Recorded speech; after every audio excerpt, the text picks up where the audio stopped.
അല്ലേ ഇനി നമ്മൾ ഈ ഒരു പ്ലോട്ടിലോട്ട് വരാനുള്ള വഴി സൗകര്യം എന്ന് പറഞ്ഞാൽ നമുക്ക് പയ്യന്നൂരിനാണെങ്കിൽ ഏകദേശം ഒരു 20 കിലോമീറ്റർ ദൂരാണ് വരുന്നത് കേട്ടോ. അതേപോലെ ഒരു 40 കിലോമീറ്റർ 40 കിലോമീറ്റർ നമുക്ക് കണ്ണൂർക്കുള്ള ദൂരാണ്.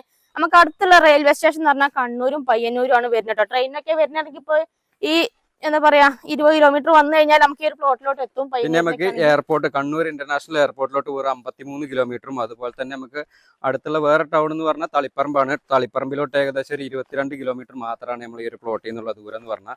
ആരേലൊക്കെ വരികയാണെന്നുണ്ടെങ്കിൽ നമുക്ക് കടവനാടാണ് നമ്മൾ ഈ ഒരു സ്ഥലത്തിന്റെ ലൊക്കേഷൻ എന്ന് പറഞ്ഞാൽ. പിന്നെ നമുക്ക് നമ്മൾ ഈ ഒരു പ്ലോട്ടിലോട്ടുള്ള കറണ്ടിന്റെ കണക്ഷനും കാര്യങ്ങളെല്ലാം നമ്മള് എന്താ പറയാ വഴിയിൽ ഫുള്ള് കിട്ടുന്നുണ്ട് അല്ലേ.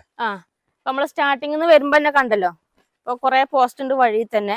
നിങ്ങൾ നോക്കുകയാണെങ്കിൽ ഇനി ഇതിനകത്തുള്ള റബ്ബർ കാണിച്ചു തരട്ടെ. നിങ്ങൾ നോക്കിയേ, ഏകദേശം 1000-ഓളം മരം ഉണ്ട്. 105 ഇനത്തിൽ പെട്ട 1000-ഓളം മരം. അതിനകത്ത് ഇപ്പൊ 700 മരം ഇപ്പൊ നിലവിൽ ടാപ്പിംഗ് ആക്കുന്നുണ്ട്. 5-ാം വർഷം ടാപ്പിംഗ് ആക്കിയിട്ട് 5-ാം വർഷം പ്രായമായ മരങ്ങളാട്ടോ. ഒക്കെ ഒന്നിനൊന്നിനും മെച്ചമായിട്ടുള്ള നല്ല നല്ല മരങ്ങൾ. അതൊക്കെ നോക്കിയേ. പിന്നെ വേറെ കാര്യം പറഞ്ഞാൽ ഓരോ വർഷം തൈമരായിരുന്നു മൊത്തത്തിലുള്ളത്. അത് ഓരോ ഘട്ടം ഘട്ടമായിട്ട് എടുത്തോണ്ടിരിക്കുന്നേ ഉള്ളൂ കേട്ടോ. ഓരോ മരങ്ങളിലെ ഓരോ സീസണിലും ഓരോ കുറച്ച് വണ്ണം കൂടിയ മരങ്ങൾ ഇങ്ങനെ എടുക്കുന്നതാണ്. ഇപ്പൊ നിലവിൽ ഇപ്പൊ 700 മരമാണ് ഇപ്പൊ ഒരു ടാപ്പിംഗ് ചെയ്തുകൊണ്ടിരിക്കുന്നത്. അതേപോലത്തെ നല്ല നല്ല അടിപൊളി മരങ്ങളാട്ടോ. മഴക്കാലത്ത് ടാപ്പിങ്ങോ കാര്യങ്ങളൊന്നും ഇല്ല. ഇതുവരെ പ്ലാസ്റ്റിക് ഒന്നും ഇട്ടിട്ടില്ല. ഈ ഒരു സൈഡിൽ ഒരു 5 വർഷം മാത്രമേ ടാപ്പിംഗ് ആക്കിയിട്ടുള്ളൂ. എല്ലാം നല്ല നല്ല ടാപ്പിങ്ങും കാര്യങ്ങളൊക്കെയാണ്. അത്യാവശ്യം നല്ല എന്താ പറയാ ടാപ്പിംഗ് ആക്കിയിട്ട് ഒന്നും നാശമായി പോയിട്ടില്ല കേട്ടോ.